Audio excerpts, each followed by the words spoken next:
Good morning, everyone, and welcome to episode 7 of Total Commerce Talks, also our final episode of the 2021 year. Every other week for the past couple of months, we've been joined by an e-commerce expert from a partner organization to help explain something that'll help us grow our e-commerce businesses right in time for peak season. Today, I'm joined by Johannes Panzer to talk about 5 ways to optimize your warehouse fulfillment during peak season. Before we get started, I want to show you around the console. Please feel free to pop a question in the Q&A box underneath our faces at any time throughout the session. You can connect with Johan under his bio on the right, and the slide deck is on the left with other resources like blog posts that'll help you and the rest of the Total Commerce Talks episodes.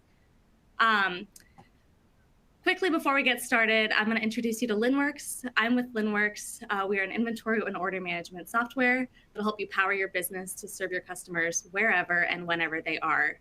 We put commerce control at the center of your organization, along with our partners, so that you can grow your business, automate your operations, and be in control. So I'm going to pass it off to Johan to take it away with the warehouse optimization. Hey, Anne-Marie, thanks a lot for the warm welcome. And hello, everyone.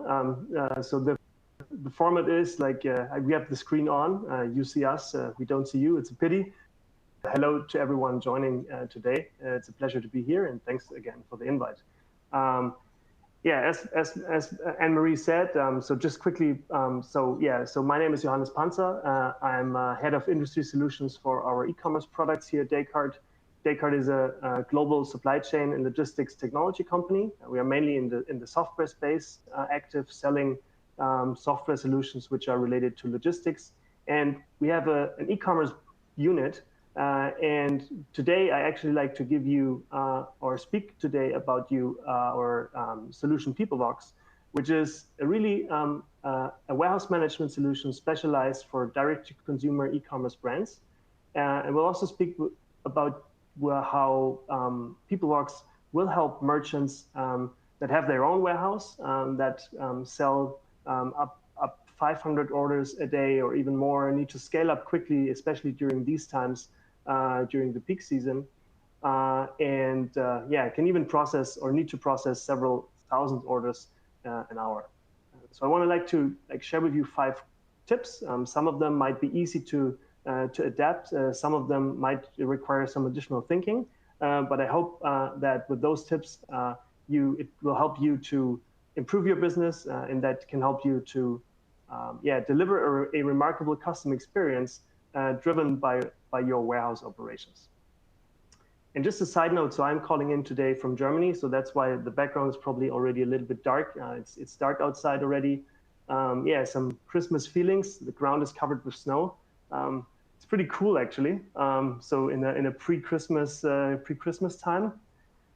But anyways, I mean, what should I say? So we are in the midst of peak season, in the midst of the Black Friday, Cyber Monday, and holiday season, and we just came off or saw another, literally like record-breaking Black Friday, Cyber Monday week, and I just brought a couple of examples, like what couple of our customers shared in social media, how they literally celebrated that time. So this is one from Lounge Underwear. So they really celebrated. They were speaking about like orders flying out the door, had like videos from their warehouse operations, and really celebrated that. Then another one, Princess Polly from Australia. They had the music on, and they were really like, had fun. And they also wrote about like having fun there. Then Pedal and Pup, another one. It's all about like Black Friday magic and fun. Then Baby Boo, they were speaking about, hey, all our orders, they left within 24 hours. They left the warehouse within 24 hours, which again, like helps them to keep the customer promise and ship fast. And then one really stood out to me from Abiel, like one of our shared customers, actually, like Linnworks and Peoplebox customers, with like 1,800 items dispatched per hour and over 80,000 orders processed. So really amazing. And why I'm sharing that is really like, this is what kind of like you want. So you don't want to be afraid of such like huge order spikes. You want to kind of celebrate it and this is what our customers actually were able to do so. And so they have literally something in common. Obviously, they are leveraging our technology, but so they're really keeping like what we call them like the main fundamentals to be able to provide a remarkable customer experience and not just make them happy as they could celebrate, but also make their customers happy. And what does that mean? So those fundamentals actually mean that, hey, they never had to cancel an order. So they didn't have to call customers up and say, hey, I'm really sorry, like we can't deliver like because we're out of stock. They meet the delivery promise. Like they said, hey, look, our items are in stock. We ship within 24 hours. It's not like a 1 week delay or several days delay. They always ship the right products, like 100% accuracy, because they scan, like they scan products and have slick processes that support that. And finally, like they have full transparency what's going on in their operations. So they have like reportings and dashboards where they right away see, hey, what's still open, what do I need to process, and what, like, I mean, who is like the fastest people in the warehouse, like, and where, like they have data which actually shows them where they are. And finally, like this keeping those fundamentals helps them to get good ratings, right? And good ratings means that you get like customers coming back, and this obviously also lowers like your marketing spends, customer acquisition costs, and helps you grow your business further. So with that said, so let's really have a closer look into the warehouse, and let's see what are the different tips or different ways I'd like to go through with you and talk about with you today. So the first one is really about, and this is really the most important one, is about quality in means quality out. In other words, you could also say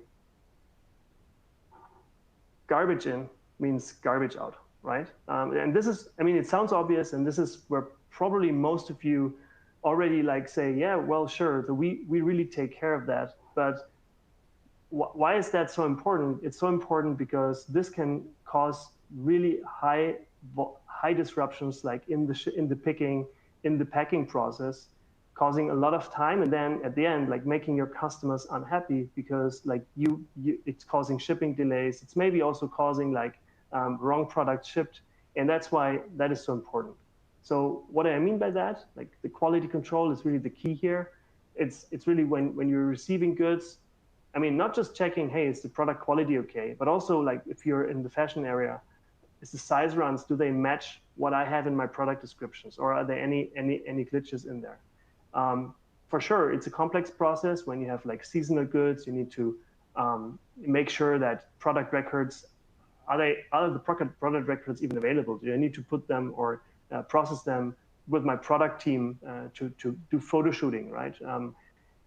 Do they have barcodes on, right? Do they have the right barcodes on? So a lot of questions and a lot of like time spent in that time of the process, which really helps you to increase your efficiency throughout the whole fulfillment process. Another one, like which is important, like when you have the goods in, you always try to like reconcile them against your orders. You absolutely are sure that what you've got delivered also arrived, and that you know what you have to reorder if it didn't show up. And since you are scanning, this also obviously like makes the stock available right away, which also like prevents from unnecessary reordering of products. So the number two is all about, hey, store where there is space. And why is that important? So that's important because you might, when your business is growing, you might run into situations where you feel, hey, it feels like I'm outgrowing my warehouse, it's really a hassle like to find products. And this is where like the whole concept of, and I guess also most of you have heard of that, the different names out there, like you can either call it dynamic storage, chaotic warehousing, which basically helps you to improve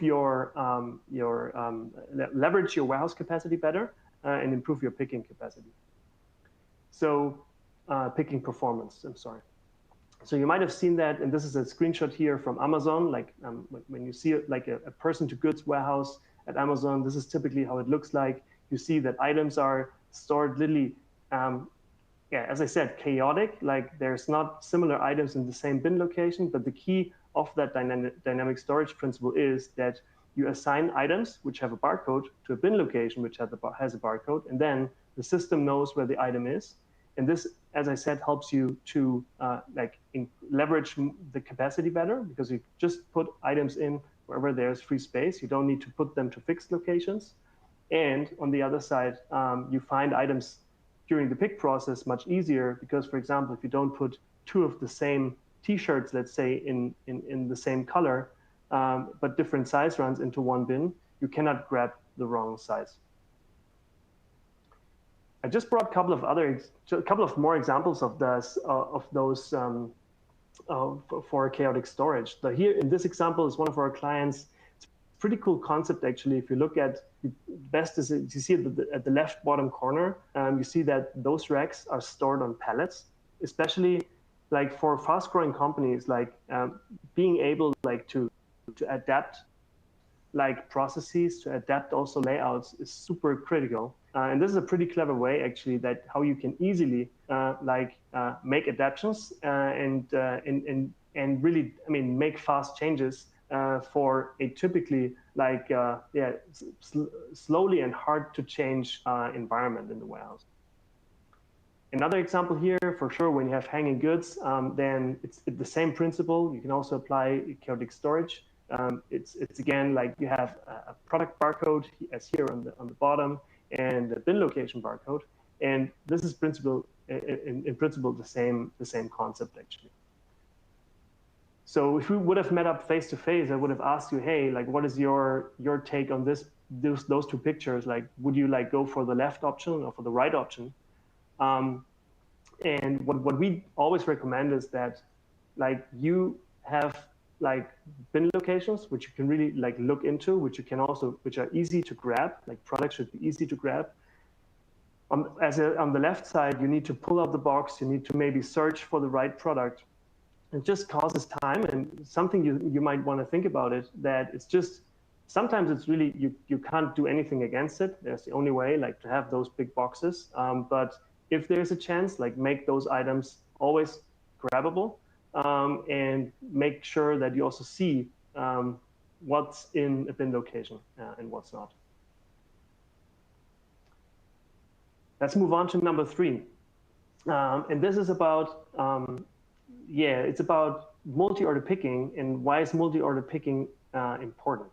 It's all about that you want to, especially during peak or like the holiday season, like you're expecting or you're experiencing like a big peak or spike of orders, which you have two options, basically. You can either cope that with adding more people and more people and more people, or you try to improve your efficiency. And this is what I'd like to explain you in the next couple of slides here. So let's take an example. So in this example, like, we look at a merchant that is selling on Shopify, let's say, and is selling on Amazon, let's say 50-50. The Shopify orders, or the orders generated from the Shopify store, typically have several items in it. So each square here, or each box with the colored squares, stands for one order. And for Amazon, you can say, well, most of them are single items, and there are a couple of prime orders in there. And altogether, we're looking here at around 50 orders. So now you think about prioritizing those orders. I mean, I can just start from the first one and just, get my way down until the last one, and I'm good. Probably it takes me maybe up to half a day, whatever. But the question really pops up, like, why should I prioritize here? Now, let's look at the same situation, actually, if that vendor or that merchant has 500 orders at the same time. So this is how it would look like if you have 500 orders. If you would imagine that you would start from the top left and just make your way through to the bottom right, you will recognize pretty quickly there's no way that you can just do one by one and not have any logic or any intelligence behind that. So I'm pretty sure that most of you already like have some logic in place, how you prioritize. But I think the most important thing here is that, hey, like the last one example is a prime order. It's no way that you will absolutely ship them pretty late, and this is what you try to prevent actually.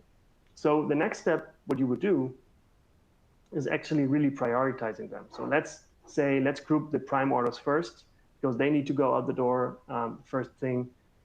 Then probably you have a lot of single item orders, which are if you're in the fashion space again, like it's probably like easy to process because you can just put them in bags. You don't need the bigger cartons. It's also easy to process. And then like at the bottom, you have your multis, like where you have multiple items per order, which you will also process separately. And then that's what I said like earlier, like you will like assign to your warehouse staff like a certain batch of those orders that they can process them. But again, like this means that, hey, when you do each of them in a like one by one order at a time, this also takes you quite a lot of time that like each of those pick actions will then really be completed. So obviously there's tons of way how you can build those batches. It really depends on your business and how like that's structured, how your order types are structured. Like can do it by amount of items, amount of orders, by sales channel, by item types, bigger, smaller items, your B2B, B2C, by payment, country, whatever have you. But where it really makes a difference is when you process them, really, you process multiple items or multiple orders at once. And I have like a little example here. So this is a view, and this is pretty simplistic now, but this is a view on a warehouse, like a pick phase of a warehouse. Like those are warehouse racks. We have here 3 alleys, and let's take as an example, like you would go for every order. For each order, you would go into the warehouse, into an alley, pick an item, go back, pick the next one, go back, and then process them and pack and ship the items. So here, let's say we have 20 orders, and on average, let's say every order has 2 items. So we have 40 items to pick, which means I have to go into the aisle. And let's say on average, I go halfway in, halfway back. Some items might be at the front, some items might be at the back. So in average, I have 1 aisle to walk for 1 item, which means at the end, like I'm walking, or your employees are walking 40 aisles. So if you now apply like multi-order picking, and this is how it would look like actually. So it's pretty messy when you do that 40 times. I only put in 20 picks here. I was just too lazy to add another 20 in there. But if you look at how that makes a total difference with multi-order picking, so the same situation, we have 20 orders, 40 items to pick. We have a walking path optimized way through the warehouse. So we go like the left alley up, then down, then up again, then down, and so on and so forth. So we only walk, or your employees only walk 6 aisles, which means like 85% walking savings, which is just tremendous. Obviously, like each item still need to be picked, but purely the walking time or the walking distance is extremely reduced. And this is where it really makes an impact already, like at 500 orders a day. But if you think about like having even more orders and more potential efficiency increases you could gain, so you could also do that a little bit more advanced, right? So you could do like the walking path could be not just the aisle up, the aisle down. You could do from left to right, and so on and so forth. You only would have to walk 4 aisles, another 5% of walking savings, and so on and so forth. And those 5% really make an impact if the volume goes up tremendously. And of course, like one size does not fit all, right? So you probably have like a picking trolley. You go through the warehouse. Also here, like with creating the batches, it really depends on how big your items are, how big the orders typically are, how many items are in there. And then you have from the right, probably bigger boxes. And here, like each box would already stand for one order, which would be like you would go for 6 orders at a time. You would go for let's say, how many are those? Yeah, a couple of more, 15 or even more. It really depends on your on the business and on what kind of items you sell and what orders you generate. So let's look at like number 4. Prepare your warehouse layout for peak. And this is also something I would think it's super obvious, right? And it's probably a little bit too obvious. But why is that important? It's important because like your warehouse is typically I would assume in pretty good shape during a regular day or a regular week without like off season. Like your processes, it's fine. The number of employees you have, it's all good. But during peak, like you probably have like 5 times, 10 times as much as people in the warehouse walking during the same aisles, walking in the same areas, and picking, and even more orders and more products in the warehouse. So it really makes sense to make your warehouse available, that there's just more people that can walk there and that they don't just cross each other's way, because this also slows you down again. And this is just not helping you to get the orders out the door fast. And here's just an example picture of like packing stations, where you would typically have like just 3 or 4 packing stations. Just make sure that when you're expecting that high volume increase, that you just add additional packing benches, because you will need them to process the orders quickly enough to keep your promise to your customers. So coming to the last one, and it's really about like leveraging user-friendly technology. Why is that the case? Again, like you have many more people, many more temp staff in the warehouse. Make it super easy for your employees to use or to process those orders, and not make them too much thinking about a system, or there's really no reason for like 2 pages user manual how to pick and pack an order. It needs to be slick and it needs to be straightforward. So just as an example, like when you pick items, so it's basically like a 2-step process. You pick the item, you scan the item, you scan the bin location, and you're done. And that's all cool. And it's an Android app, it's a smartphone. People are used to smartphones and to apps. So that's something really not a big deal, straightforward. And then also, like at the packing station, hey, it's a scanner-based process. It's no complex keyboard hacks involved. Like scanning an item really triggers like creating the shipping documents, creating the shipping labels, updating stock, updating or processing payments, sending tracking data, and communicating that, like in our case here, like with Linnworks, so that everything is in sync and slick, and it's just straightforward by scanning an item. Yeah, so we're almost there. To wrap up quickly, so I mentioned in the beginning again, like Peoplebox is a warehouse management solution really tailored for e-commerce companies. We look after everything, or Peoplebox is looking after everything from goods in to goods out to the return. We have like powerful dashboards that provide transparency, open APIs where we also like connect to Linnworks and connect to the carriers.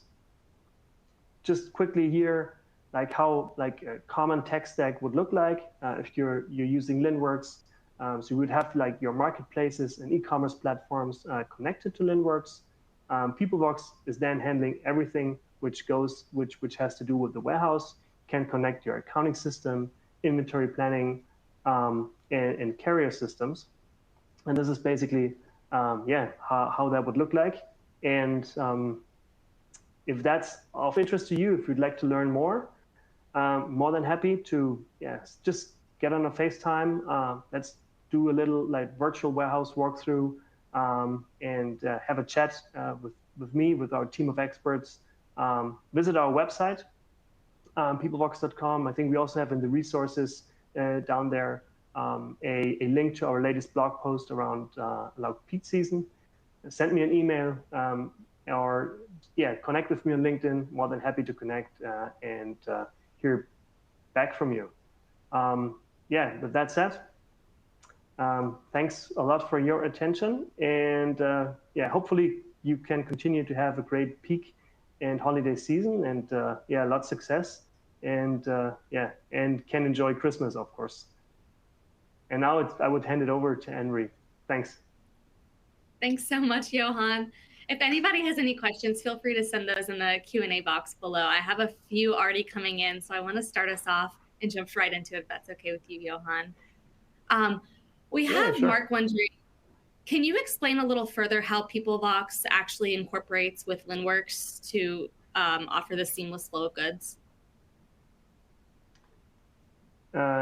Yeah, sure, actually. So we basically, PeopleVox literally handles actually all shippable orders, right? So when you in Linnworks would decide, okay, this is an order which can now be processed, we have a preset integration ready, and then it can be used, and we would handle all the physical fulfillment through our technology. Awesome. Is PeopleVox scalable as companies grow, or do you have to have a stable? Okay. No, well, totally. So there's an entry level actually. So what we do with PeopleVox is we really automate manual processes, automating person to goods processes, right? So you still have a person to goods process in the warehouse, but you don't have to worry anymore about releasing orders, about printing pick tickets, about printing shipping documents, shipping labels, all triggered with a barcode-based approach. And this obviously helps to, as I described it before, the multi-order picking, for example, a huge benefit in walking time savings. So this kicks in if you have a certain amount of orders, right?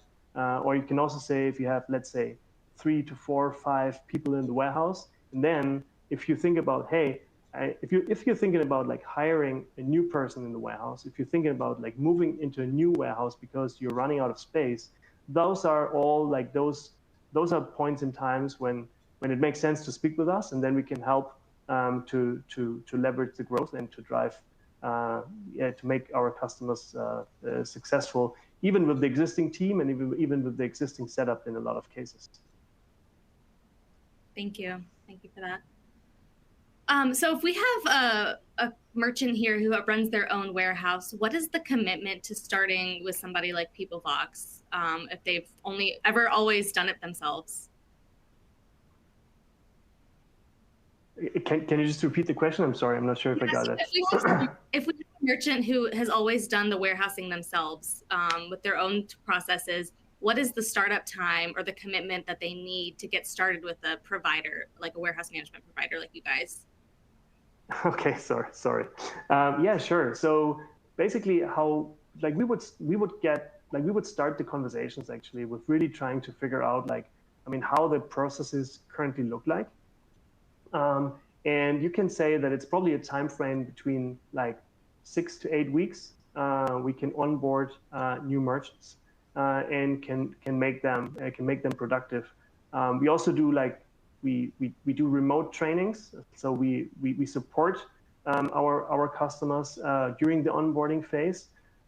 It's a pretty standardized process, but we're gonna ask a lot of questions and a lot of we really want to be sure that we understand how merchants are doing the processes right now, that we can really help them to optimize in the right direction and with the right tools we provide.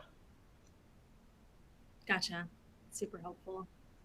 So I'm going to go ahead and wrap up questions because we have 1 minute left. If we haven't answered your question, we'll answer you personally over email after the session. The session is also going to be available on linnworks.com and in your email for on-demand viewing if you got anything useful from it or if you want to share it with a colleague.